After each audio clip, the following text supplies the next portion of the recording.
ओम शांति। आज 20 अप्रैल 2024। आज की ईश्वरी वाणी की मुख्य पंक्तियाँ हैं। मीठे बच्चे, तुम्हें योग बल से इस खारी चैनल को पार कर घर जाना है। तुम्हें योग बल से इस खारी चैनल को पार कर घर जाना है। इसलिए जहाँ जाना है उसे याद करो।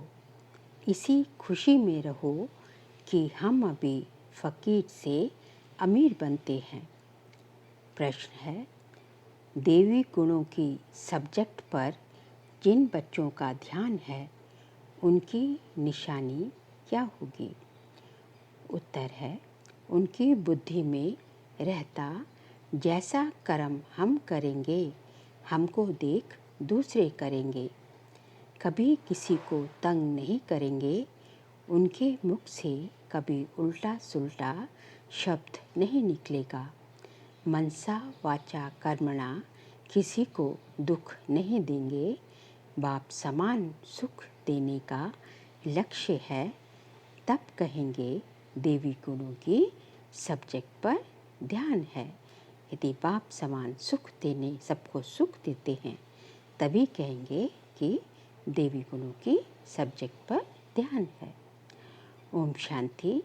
मीठे मीठे रूहानी बच्चों प्रति रूहानी बाप समझा रहे हैं। याद की यात्रा पर सिखला रहे हैं। याद की यात्रा का अर्थ भी बच्चे समझते होंगे। भक्ति मार्ग में भी सब देवताओं को शिव बाबा को याद करते हैं, परंतु ये पता नहीं था कि याद से ही विकर्म विनाश होंगे।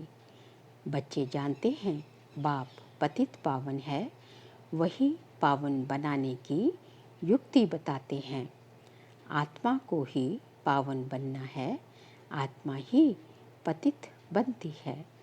बच्चे जानते हैं भारत में ही बाप आकर याद की यात्रा सिखलाते हैं और कहाँ भी सिखला ना सके। याद की यात्रा क्या है कि मन बुद्धि से भगवान को, बाबा को, परम पिता शिव को याद करो। जिस्मानी यात्राएं तो बच्चों ने बहुत की है। ये यात्रा सिर्फ एक बाप ही सिखला सकते हैं। अब तुम बच्चों को बाप ने समझाया है। माया के कारण सबकी बुद्धि को बेसमझी का ताला लगा हुआ है। अभी बाप द्वारा तुमको मालूम पड़ा है कि हम कितने समझदार, धनवान और पवित्र थे। हम सारे विश्व के मालिक थे। कब थे? जब हम सतयुग त्रेता में थे। अब हम फिर बन रहे हैं वहाँ जाने के लिए, फिर नई दुनिया में जाने के लिए फिर बन रहे हैं। ऐसे बाप कितनी बड़ी बेहद की बादशाही देते हैं। लौकिक पाप करके लाख करोड़ देंगे। यहाँ तो मीठा बेहद का बाप बेहद की बादशाही देने आए हैं। हद की नहीं, बेहद की 21 जन्मों के लिए। इसलिए तुम यहाँ पढ़ने आए हो। किसके पास? बेहद बाबा के पास आए हो। बाबा अक्षर मम्मा से भी मीठा है। भल मम्मा पालना करती है, परंतु बाप फिर भी बाप है, जिससे बेहद का वर्षा मिलता है। तुम सदा सुखी और सदा सुहागिन बन रहे हो। हम सदा सुखी और सदा सुहागिन बन रहे हैं। बाबा हमको फिर से क्यों बनाते हैं? ये कोई नई बात नहीं है। कल्प कल्प बाबा ने हमें ऐसा संगम युग पर बनाया है। गायन भी है, सुबह को अमीर था, रात को फ़कीर था। तुम भी सुबह में अमीर और फिर बेहद रात में फ़कीर बन जाते हो। सुबह मतलब सतयुग में हम अमीर, सतयुग त्रेता में अमीर, और फिर अभी कलयुग बेहद कलयुग के भी अंत में अभी बिल्कुल जो है बेहद रात जब हो जाती है, मतलब अब संगम पर तो जो है हम जो है बिल्कुल जो है कलयुग में बिल्कुल फ़कीर बन जाते हैं, और फिर संगम पर फिर जो है अमीर बनने के लिए पुरुषार्थ कर रहे हैं। बाबा रोज रोज स्मृति दिलाते हैं। ये जो सारा चक्र ही स्मृति और विस्मृति का ही खेल है। बच्चे, कल तो तुम विश्व के मालिक अमीर थे, आज तुम फ़कीर बन पड़े हो। अब फिर सुबह आती है तो तुम अमीर बन जाते हो। कितनी सहज बात है। तुम बच्चों को बहुत खुशी होनी चाहिए। अमीर बनने की ब्राह्मणों का दिन और ब्राह्मणों की रात। अब दिन में तुम अमीर बन रहे हो और बनेंगे भी ज़रूर। दिन जो है अभी हम कहाँ हैं, संगम युग पर हैं, तो दिन शुरू हो गया ना। प्रभात अभी हम अमृत वेला का संगम युग ही पूरा अमृत वेला है, तो इसलिए हम अमीर बन रहे हैं। परंतु हम अभी जो है हम अमीर बन रहे हैं और बनेंगे भी ज़रूर। बाबा कह रहे हैं ज़रूर बनेंगे, परंतु नंबरवार पुरुषार्थ अनुसार। जो जितना पुरुषार्थ करेगा, जो जितनी मेहनत करेगा, कमाई करेगा, उतना बनेगा। बाप कहते हैं ये वह खारी चैनल है जिसे तुम ही पार करते हो योग बल से। जहाँ जाना है उनकी याद रहनी चाहिए। हमको अब घर जाना है। बाबा खुद आया है हमको लेने। बाबा हमें लेने के लिए, घर ले जाने के लिए, अपने साथ ले जाने के लिए खुद आए हैं। घर कौन सा है? हमारा शांति धाम। बाबा बहुत प्यार से समझाते हैं, मीठे बच्चे, तुम ही पावन थे। 84 जन्म लेते लेते पतित बने हो, फिर पावन बनना है। पावन बनने का और कोई दूसरा उपाय है ही नहीं। केवल जो है यही उपाय है, यही जय केवल बाबा की याद से, योग बल से हम केवल पावन बन सकते हैं, और कोई इसका दूसरा उपाय नहीं है। तुम जानते हो पतित पावन आए हैं और तुम उनकी मत पर चल पावन बनते हो। तुम बच्चों को बहुत खुशी होती है कि हम ये पद पाएंगे। बाप कहते हैं तुम 21 जन्मों के लिए सदा सुखी बनेंगे। 21 जन्म, एक तो ये संगम युग का जन्म, और 20 जन्म 8 और 12, 8 सतयुग के और 12 त्रेता के। हम जो है हमें कोई जो है गम, हमें कोई दुख टच नहीं कर सकेगा। बाप सुखधाम का और रावण जो है दुख धाम का वर्षा देते हैं। तुम बच्चे अभी जानते हो रावण तुम्हारा पुराना दुश्मन है, जिसने तुमको 5 विकारों रूपी पिंजरे में डाला है। बाप आकर निकालते हैं। जितना जो बाप को याद करते हैं उतना औरों को भी परिचय देते हैं। याद ना करने वाले देह अभिमान में होंगे।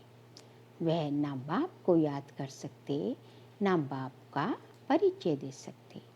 हम आत्मा भाई भाई हैं, घर से यहाँ आए हैं भिन्न भिन्न पाठ बचाने। इस साकारी सृष्टि पर हम जो है अपने घर से भिन्न भिन्न पाठ बजाने यहाँ आए हैं। सारा पाठ कैसे बजता है ये भी तुम्हारी बुद्धि में है। कैसे बजता है? शरीर भिन्न भिन्न शरीर लेके, जिनको पक्का निश्चय है वह आकर यहाँ रिफ्रेश होते हैं। ये कोई ऐसी पढ़ाई नहीं जो तुमको टीचर के साथ ही रहना है। नहीं, अपने घर में रहते भी पढ़ाई कर सकते हो। सिर्फ 1 हफ्ता अच्छी तरह समझो, फिर ब्राह्मणियाँ कोई का 1 मास में, कोई को 6 मास में, कोई को 12 मास के बाद ले आती। बाबा मधुबन की बात कर रहे हैं कि हमेशा मधुबन आबू में रहने की ज़रूरत नहीं, एक बार 4-5 दिन रहो और तब तक केवल मधुबन ही होता था। जबकि ये मुरली है, उसके बाद बाबा कह रहे हैं ब्राह्मणियाँ कुछ कुछ टाइम के बाद लेके आ सकती हैं। बाबा कहते हैं निश्चय हुआ और ले भागा। राखी भी बांधनी है कि हम विकार में नहीं जाएंगे। हम शिव बाबा से प्रतिज्ञा करते हैं। शिव बाबा ही कहते हैं बच्चों, तुमको निर्विकारी जरूर बनना है। अगर विकार में गए तो की कमाई चट 100 गुना दंड पड़ जाएगा। 63 जन्म तुमने गोते खाए, अब कहते हैं पवित्र बनो। 63 जन्म तो शिवतरणी नदी कहता है बाबा, उसमें गोते खाए। अब क्या करना है? पवित्र बनो, एक जन्म पवित्र बनो। मेरे को याद करो तो तुम्हारे पाप भस्म हो जाएंगे। आत्मा भाई भाई है, किसके नाम रूप में फंसना नहीं है। अगर कोई रेगुलर नहीं पढ़ता है तो जल्दी में नहीं ले आना चाहिए। भल बाबा कहते हैं एक दिन में भी तीर लग सकता है, परंतु समझ से भी काम लेना है। तुम ब्राह्मण हो सबसे उत्तम, ये तुम्हारा बहुत ऊंचा कुल है। वहाँ कोई सत्संग आदि होते नहीं। सत्संग भक्ति मार्ग में होता है। सत्युग में कोई सत्संग नहीं है, क्योंकि वह भगवान को कोई बुलाता ही नहीं, दुखी नहीं है। तुम जानते हो सत्य का संग तारे, सत्य का संग मिलता ही तब है जब सतयुग की स्थापना होनी चाहिए। ये किसकी बुद्धि में नहीं आता, क्योंकि बुद्धि को ताला लगा हुआ है। अब सतयुग में जाते हैं, सत्य का संग मिलता ही है पुरुषोत्तम संगम युग पर। वह सत्य है, वह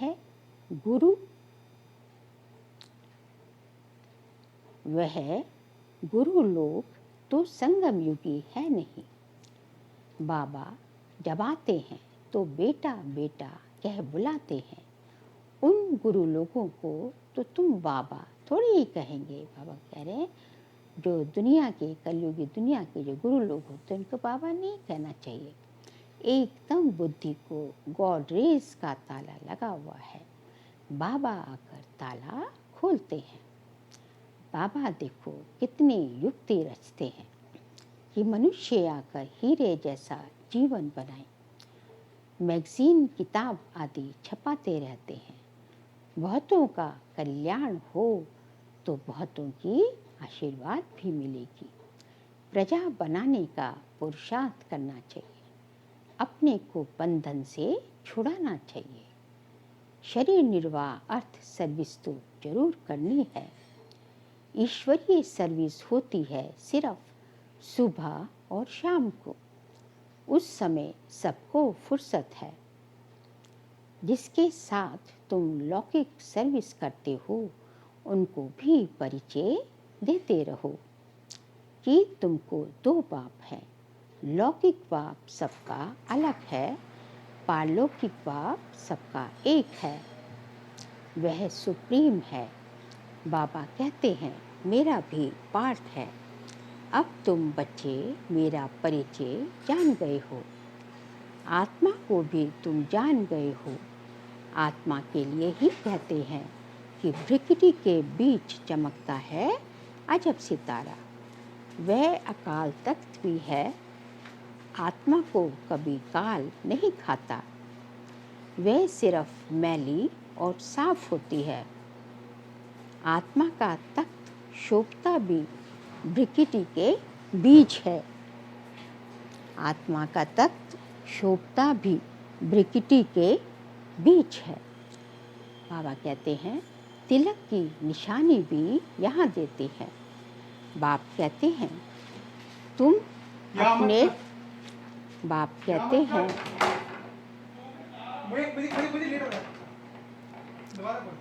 बाप कहते हैं तुम अपने को आप ही राज तिलक देने के लायक बनाओ। ऐसे नहीं कि मैं सबको राज तिलक दूंगा। बाबा कहते हैं तुम अपने को जो है आप ही राज तिलक देने के लायक बनाओ। ऐसे नहीं कि मैं सबको राज तिलक दूंगा। बाबा जानते हैं लोग बहुत सर्विस करते हैं, मैगज़ीन में भी लिखत बहुत अच्छी जाती है, साथ साथ योग की मेहनत भी करनी है जिससे विकर्म विनाश हो। दिन प्रतिदिन तुम अच्छे राजयोगी बन जाएंगे। समझेंगे जैसे कि अब शरीर छूटता है, हम चले जाते हैं, सूक्ष्म वतन तक तो बचे जाते हैं, मूल वतन को भी अच्छी तरह जानते हैं कि हम आत्माओं का घर है। मनुष्य शांति धाम के लिए ही भक्ति करते हैं, सुख धाम का तो उनको मालूम ही नहीं। स्वर्ग में जाने की शिक्षा तो कोई दे ना सकता, बाप के सिवाय केवल भगवान ही दे सकते हैं। ये है प्रवृत्ति मार्ग, दोनों को मुक्ति धाम में जाना है। वो लोग उल्टा रास्ता बताते हैं, जाता कोई भी नहीं, सभी को पिछाड़ी में बाप ले जाएंगे। ये उनकी ड्यूटी है। कोई अच्छी रीति पढ़कर राज्य भाग्य ले लेते हैं, बाकी सब कैसे पढ़ेंगे? वह जैसे नंबरवार आते हैं वैसे नंबरवार जाएंगे भी। इन बातों में ज़्यादा समय वेस्ट मत करो। कहते हो बाबा को याद करने की भी फुर्सत नहीं मिलती है, फिर इसमें समय क्यों वेस्ट करते हो? ये तो निश्चय है कि बेहद का बाप टीचर और गुरु भी है, फिर दूसरे कोई को याद करने की ज़रूरत नहीं है। तुम जानते हो कल पहले भी श्रीमत पर चलकर पावन बने थे, घड़ी घड़ी चक्र भी फिराते रहो। तुम्हारा नाम है स्वदर्शन चक्रधारी। ज्ञान सागर से तुम्हें भरने में देरी नहीं लगती, खाली होने में देरी लगती है। तुम हो मीठे सीख लेते बच्चे, क्योंकि कल के बाद आकर मिले हो। ये पक्का निश्चय चाहिए। हम 84 जन्मों के बाद फिर से आकर बाप से मिले हैं। बाप कहते हैं जिसने पहले भक्ति की है वही पहले ज्ञान लेने के लायक भी बने हैं, क्योंकि भक्ति का फल चाहिए तो सदैव अपना फल अथवा वर्षे को याद करते रहो। फल अक्षर भक्ति मार्ग का है, वर्षा ठीक है। बेहद का बाप को याद करने से वर्षा मिलता है और कोई उपाय नहीं है। भारत का प्राचीन योग मशहूर है। वह समझते हैं हम भारत का प्राचीन योग सीखते हैं। बाबा समझाते हैं वह ड्रामानुसार हठ योगी बन जाते हैं। राजयोग अब तुम सीखते हो क्योंकि अब संगम युग है। उनका धर्म अलग है। वास्तव में उनको गुरु करना नहीं चाहिए, परंतु ये भी ड्रामानुसार फिर भी करेंगे जरूर। तुम बच्चों को अब राइटियस बनना है। रिलीजन में ही ताकत है। तुमको जो मैं देवी देवता बनाता हूँ, ये धर्म बहुत सुख देने वाला है। मेरी ताकत भी उनको मिलती है जो मेरे से योग लगाते हैं। तो बाप जो खुद धर्म स्थापन करते हैं उनमें बहुत ताकत है। तुम सारे विश्व के मालिक बन जाते हो। बाप इस धर्म की महिमा करते हैं कि इसमें बहुत माइट है। ऑल माइटी बाबा से माइट बहुतों को मिलती है। वास्तव में माइट सबको मिलती है, परंतु नंबरवार। तुमको जितनी माइट चाहिए उतनी बाबा से लो। फिर देवी गुणों की सब्जेक्ट भी चाहिए। किसको तंग नहीं करना, दुख नहीं देना। ये कभी किसको उल्टा सुल्टा शब्द नहीं कहते। जानते हैं जैसा कर्म मैं करूँगा मुझे देख और भी करेंगे। आसुरी गुणों से देवी गुणों में आना है। देखना है हम किसको दुख तो नहीं देते। ऐसा कोई नहीं है जो किसको दुख नहीं देता हो। कुछ ना कुछ भूले होती जरूर है। वह अवस्था तो अंत में ही आएगी जो मनसा वाचा कर्मणा किसी को दुख ना दे। इस समय हम सब पुरुषार्थी हैं। हर बात नंबरवार पुरुषार्थ अनुसार होती है। सभी पुरुषार्थ सुख के लिए ही करते हैं, परंतु बाप बिगर कोई सुख दे न सके। देखा जाता है सोमनाथ के मंदिर में कितने हीरे जवाहर थे। वह सब कहाँ से आए, कैसे साहूकार बने। सारा दिन इस पढ़ाई के चिंतन में रहना चाहिए। गृहस्थ व्यवहार में रह कमल पुष्प समान पवित्र बनना है। तुमने ये पुरुषार्थ किया है तब तो माला बनी है। कल्प कल्प बनती रहती है। माला किसका यादगार है ये भी तुम जानती हो। वह तो माला का सिमरन कर बहुत मस्त हो जाते हैं। कौन? भक्त लोग। भक्ति में क्या होता है और ज्ञान में क्या होता है ये भी तुम ही जानते हो। तुम किसको भी समझा सकते हो। पुरुषार्थ करते करते आखिर पिछाड़ी की रिजल्ट कल पहले माफिक निकल आएगी। हर एक अपनी जांच करते रहे। तुम समझते हो हमको ये बनना है। पुरुषार्थ की मार्जिन मिली है। नंबरवार पुरुषार्थ अनुसार बाप भी तुम्हारा स्वागत करते हैं। तुम बच्चे जो स्वागत करते हो उनमें ज़्यादा बाप तुम्हारा स्वागत करते हैं। बाप का धंधा ही है तुम्हारा स्वागत करना। स्वागत माना सदगति करना। ये सबसे ऊंचा स्वागत है। तुम सबका स्वागत करने बाप आते हैं। आज बाबा ने स्वागत का एक नया अर्थ बताया। स्वागत का अर्थ है सदगति करना। अच्छा, मीठे मीठे सिखलते बच्चों प्रति माता पिता बाप दादा का याद प्यार और गुड मॉर्निंग। रूहानी बाप की रूहानी बच्चों को नमस्ते। हम रूहानी बच्चों की रूहानी बाप दादा को नमस्ते नमस्ते नमस्ते। सार के लिए पॉइंट्स है। बहुतों की आशीर्वाद लेने के लिए कल्याणकारी बनना है। शरीर निर्वाह अर्थ कर्म करते भी अपने को बंधन से मुक्त कर सुबह शाम ईश्वरीय सर्विस जरूर करनी है। दूसरी बातों में अपना समय वेस्ट ना कर बाप को याद कर माइट लेनी है। सत्य के संग में ही रहना है। मनसा वाचा कर्मणा सबको सुख देने का ही पुरुषार्थ करना है। आज का बाबा का वरदान है पवित्रता के वरदान को निजी संस्कार बनाकर पवित्र जीवन बनाने वाले मेहनत मुक्त भव।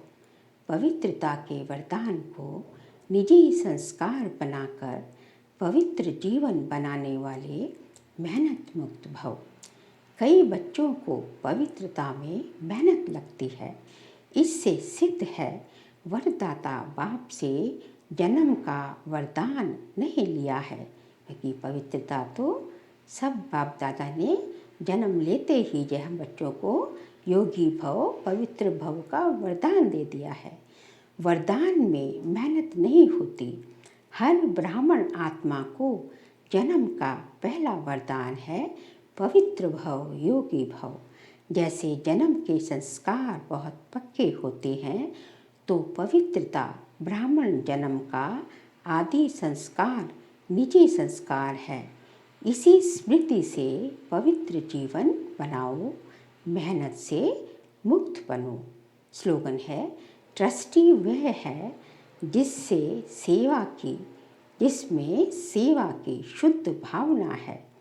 ट्रस्टी वह है जिसमें सेवा की शुद्ध भावना है। बाबा कहते हैं, आज बाबा ने ट्रस्टी की डेफिनेशन दी है कि ट्रस्टी उसे कहेंगे निमित्तपन उसे कहेंगे, निमित्त उसे कहेंगे जिसमें जो है निस्वार्थ सेवा की शुद्ध भावना